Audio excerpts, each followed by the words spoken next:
បាទជំរាបសួរពុកម៉ែបងប្អូនបាទបាទពីខ្ញុំពូអក្រាបាទថ្ងៃនេះថ្ងៃទី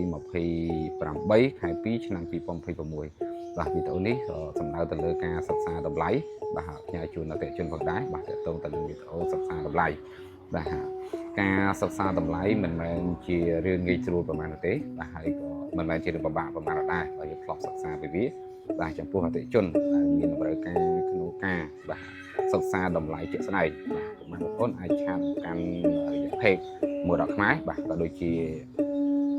លេខ Telegram បាទលេខ Telegram 097 97 95 197បាទខ្ញុំផ្ទាល់បាទសិក្សាតម្លៃជូនបងប្អូនជាក់ស្ដែងតែម្ដងបាទ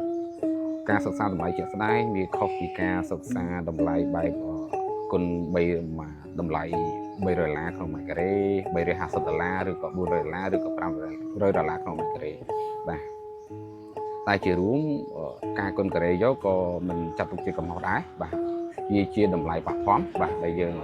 ឆ្លើយតបលឿនទៅកាន់អតិថិជនបាទចំពោះតម្លៃជាក់លាក់គឺយើងត្រូវការសិក្សាជាក់ស្ដែងជាក់លាក់ជាមួយនឹងសម្ភារៈដែលរៀបចំជូនអតិថិជនក៏ដូចជាត្រូវជាមួយនឹងសម្ភារៈដែលអតិថិជនគ្រប់រូបគាត់ចង់បានទៅតាមអ្វីដែលគាត់ចង់បានបាទជារួមការសិក្សាតម្លៃឡើងវិញការសិក្សាតម្លៃជាក់លាក់គឺវាច្បាស់លាស់ជាងបាទវាច្បាស់លាស់ជាងប៉ុន្តែប្រើពេលរយៈពេលវែងជាងបាទអត់ដូចគុណការ៉េទេគុណការ៉េនៅពេលដែលយើងដាក់តម្លៃហើយយើងត្រូវគិតឡើងវិញថាយើងក្នុងទំហំការ៉េនេះទៅប្រើប្រាស់សម្ភារៈបែបណាបាទវាអាចខុសពីចិត្តអតិថិជនក៏ថាបានបាទចំពោះការសិក្សាតម្លៃជាក់ស្ដែងគឺយើងសិក្សាទៅដាក់តម្លៃទៅគឺយើងដឹងថាក្នុងនោះយើងមានអីខ្លះការងារយើងតែសំបីទ្វារក្នុងតម្លៃប្រមាណក៏យើងដឹង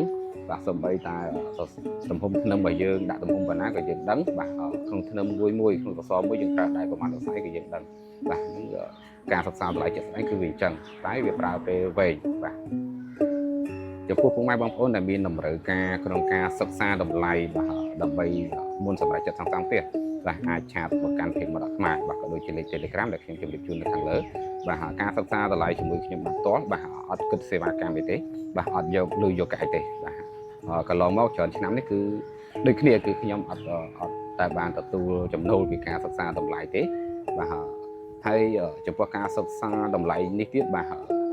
អត់តម្រូវថាសិក្សាតម្លៃជាមួយខ្ញុំហើយបាទហើយក៏សម្រាប់យកខ្ញុំទៅធ្វើទេសជូនឪពុកម៉ែបងប្អូនអត់ទេបាទត្រូវការសិក្សាតម្លៃជាប់គឺជាសិទ្ធិសេរីភាពពុកម៉ែបងប្អូនបាទអាចទទួលយកខាងខ្ញុំក៏បានអាចពិចារណាយកខាងគេក៏បានបាទជារួមយកអ្នកណាទៅសាងសង់ក៏បានឲ្យតែពុកម៉ែបងប្អូនយល់ឃើញថាបាទជាមនុស្សដែលអាចទុកចិត្តបានបាទជាអ្នកម៉ៅការដែលអាចទុកចិត្តបានបាទតែបញ្ជាក់ឡើងវិញការសិក្សាតម្លៃរបស់ខ្ញុំនេះគឺការសិក្សាតម្លៃជាក់លាក់ស្របតាមអតិថិជនចង់បានក៏ដូចជាតម្លៃដែលខ្ញុំដាក់ជូនគឺដឹងថាក្នុងនោះមានអីខ្លះបាទវាមានពីរជំរើសអញ្ចឹងទី1គឺខ្ញុំសិក្សាតម្លៃដែលខ្ញុំរៀបចំជូនអតិថិជនទី2គឺអតិថិជនផ្ដល់ជាគំនិតមកថាខ្ញុំចង់បានដែកនេះម៉ាកនេះស៊ីម៉ង់បែបនេះបាទសំណង20យើងសិក្សាតាមនឹងជាក់ស្ដែងដូចគ្នាបាទជាវាមានកំហុសឆ្គងបាទតម្លៃនៅពេលដែលយើងខុសតម្លៃបាទផ្ទះយើងគឺមានបញ្ហាឧទាហរណ៍ថាកញ្ចប់លុយយើងមាន60000ដល់ពេលយើងដាក់ទៅកញ្ចប់លុយមាន60000ហើយសាច់ការងាររបស់យើងគឺ60000នឹងហើយតែភាគច្រើនបើសិនជាគុណខុសបន្តិចយើងទៅជាគិតថា50000ទៅហើយតែផ្ទុយទៅវិញយើងធ្វើឲ្យទេវាអាចអស់លើចូល60000វិញដដែលបាទជារួមបើសិនជាកញ្ចប់លុយយើង60000ដែលយើងសិក្សាខុសគិតថា60000ធ្វើបានផ្ទុយទៅវិញវាអាចលើសហ្នឹងវាធ្វើឲ្យបញ្ហាការថាវាចប់គេបាទនេះជាអត្ថប្រយោជន៍នៃការសិក្សាតម្លៃបាទបញ្ជាក់ម្ដងហើយម្ដងទៀតការសិក្សាតម្លៃជាមួយខ្ញុំ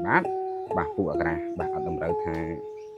ក្រោយសិក្សាតម្លៃជាក់ស្ដែងជាប់ត្រូវធ្វើជាមួយខ្ញុំឬក៏ត្រូវយកខ្ញុំទៅធ្វើទេបាទសិទ្ធិសេរីភាពរបស់ពុកម៉ែបងប្អូនអាចយកខាងណាទៅធ្វើក៏បានឲ្យតែពុកម៉ែបងប្អូនមានភាពជឿជាក់និងទុកចិត្តថាធានាថាការងារសាងសង់នោះរួចរាល់100%បាទ